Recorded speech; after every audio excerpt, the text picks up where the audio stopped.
তুই আমাদের অঙ্গ পরিণ করে আশীর্বাদ কর।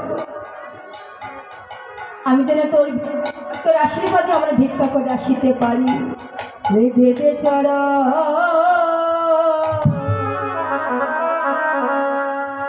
চরণ ধুলি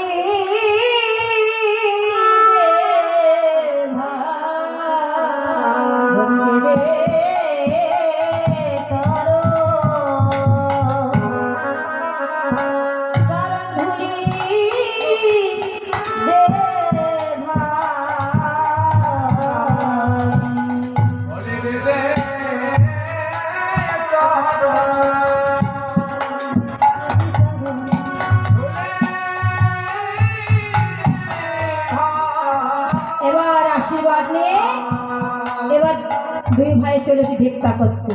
আমার যে ভিক্ষা করতে চলেছে আস্তে আস্তে যখন চলেছে পাঁচু হতে কানাই ডাকছে, শোন শোন শোন।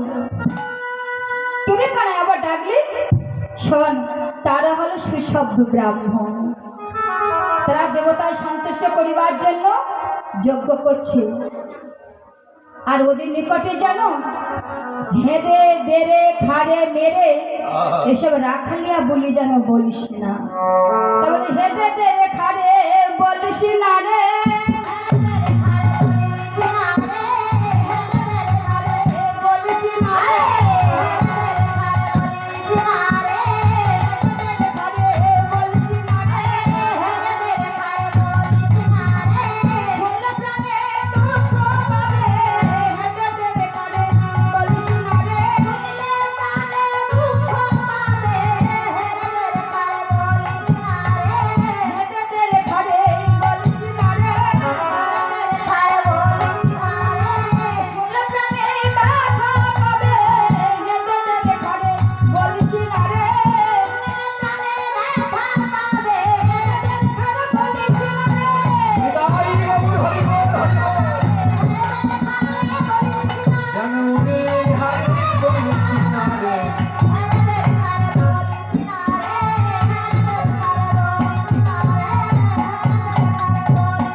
এবার শ্রীরাম বলছে ভাই কানাই না না না এসব রাখালিয়া বলি আমরা বলবো না।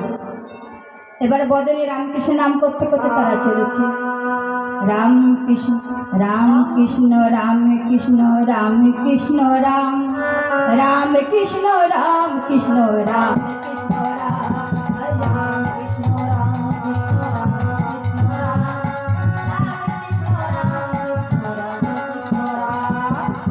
Krishna Ram Krishna Ram Krishna Ram Ram Krishna Ram Krishna Ram Krishna Ram Jai Bhani Maya Jai Bhani Jai Gaur Hari Bol Hari Bol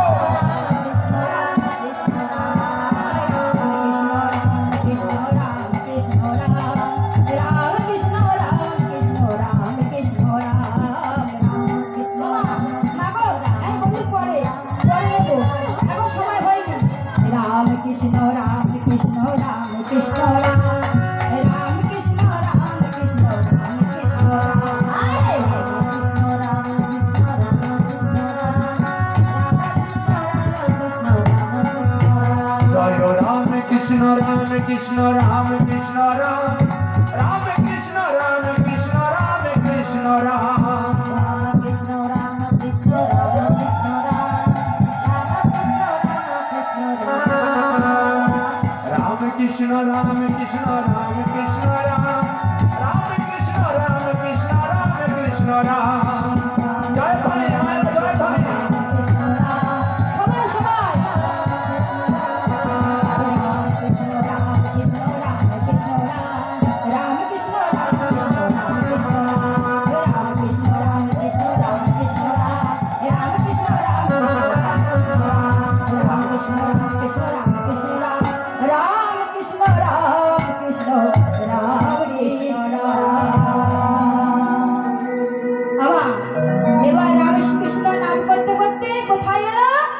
না মনিগঞ্জ যেখানে যজ্ঞ করছে ঠিক সেইখানে যজ্ঞের দ্বারে এসে কি মা কি দেখছে? মা দ্বারে এসে দেখে দ্বার বন্ধ, তাহলে কি হবে? যখন দ্বার বন্ধ দেখলো, তাদের ভাই কানাইকে স্মরণ করছে, তাদের ভাই কানাইকে স্মরণ করছে যে কানাই এখন আমরা কি করব বল। ও মা, ভগবান তো সবার হৃদয়ে বসে আছে, তাই না? সবার হৃদয়তে বসে আছে। তাই সকালের এই অবস্থা বুঝতে পেরে কি করলেন? যজ্ঞের ধূপ বাতি হরণ করলেন।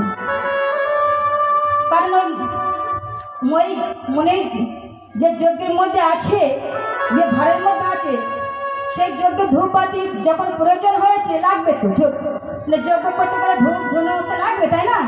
তা সেই ধূপ বাতি যখন হরণ করেছে, যেই না ধূপ বাতি প্রয়োজন হলো, মণিগণ অমনি দ্বার খুলে দিল। হরে কৃষ্ণ। আর যেই না দ্বার খুলে দিল, শ্রীরাম শ্রীরাম বলছে, ভিখারি দাঁড়ায়ে দাঁড়ায়ে যজ্ঞের দ্বারে,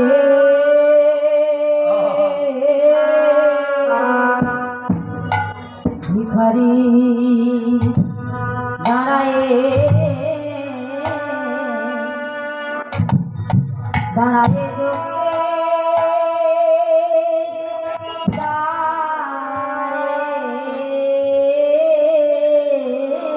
বলে ভিখারি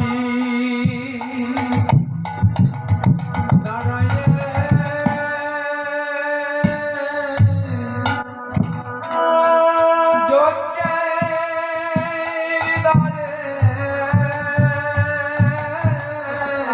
যজ্ঞের দ্বারে,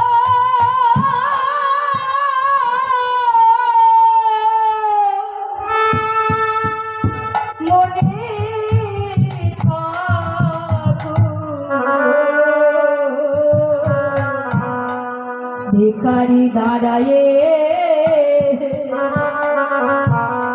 দাঁড়ায়ে যজ্ঞের দ্বারে,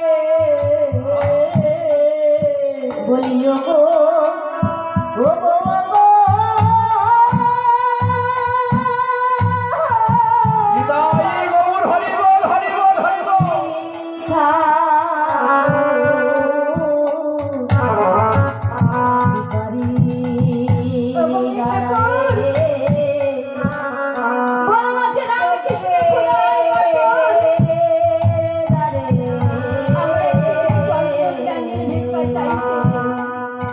আমাদের কিছু অন্য ব্যঞ্জন ভিক্ষা দাও।